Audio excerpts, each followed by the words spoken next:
కల్కి భైరవ 2898 భైరవ విత్ బుజ్జి. ఈ సినిమా మీద చాలా ఎక్స్పెక్టేషన్స్ పెంచుకున్నారు చాలామంది.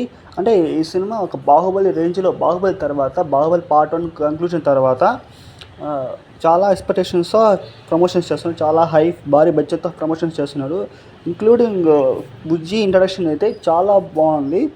అస్సలు బుజ్జి ప్రభాస్ మీట్ అది నాకు చాలా బాగా నచ్చింది నాకైతే అది.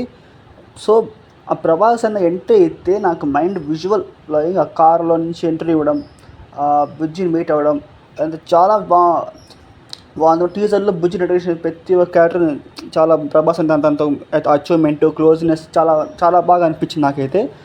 అండ్ ఈ సినిమాలో బ్యాక్గ్రౌండ్ మ్యూజిక్ చాలా ఎదిరిపోయింది. ఈ సినిమాలో అమితాబ్ బచ్చన్ గారు, కమల్ హాసన్ గారు చాలా మంది భారీ బడ్జెట్తో ఈ సినిమా రూపొందించారు. అండ్ ఈ సినిమాలో ఎస్టర్డే స్పీచ్లో కూడా ప్రభాస్ అన్న, కమల్ హాసన్ గురించి, అమితాబ్ బచ్చన్ గారి గురించి ఇద్దరు గురించి చాలా చక్కగా చెప్పారు.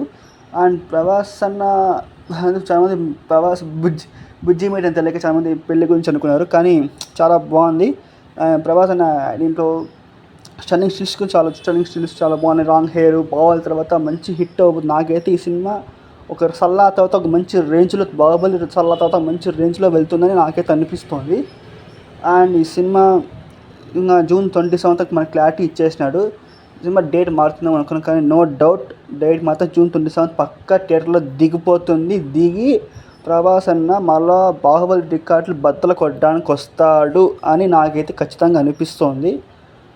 సినిమా కీర్తి సురేష్ వాయిస్, ఆ రోబోట్, బుజ్జి కీర్తి సురేష్ వాయిస్ అనిపిస్తుంది, చాలా బాగుంది. ప్రభాస్ అన్న నాకు చాలా స్టనబుల్గా వచ్చింది. దీపిక పడుకోనగా వాళ్ళందరూ వచ్చింటే బాగుండు, కానీ వాళ్ళందరూ రాలేదు. కానీ సో ఓవరాల్గా టీజర్ చాలా చాలా బాగుంది. నేను చాలా ఎక్సైటింగ్, అంత ఎక్సైటింగ్ నాకు ఎప్పుడు లేదు. ఇంత బాహుబలి ఈవెంట్ తర్వాత నాకు అంత ఎక్సైటింగ్ అనిపించింది. నాకు ఈ ఈవెంట్ అయితే చాలా బాగా నచ్చింది. నాకైతే స్టన్నింగ్, మైండ్ బ్లోయింగ్ ప్రభాస్ అన్న అయితే. లాంగ్ హెయిర్ కానీ, గడ్డం కానీ చాలా బాగుంది. Thank you guys. లైక్ చేయండి. Thank you.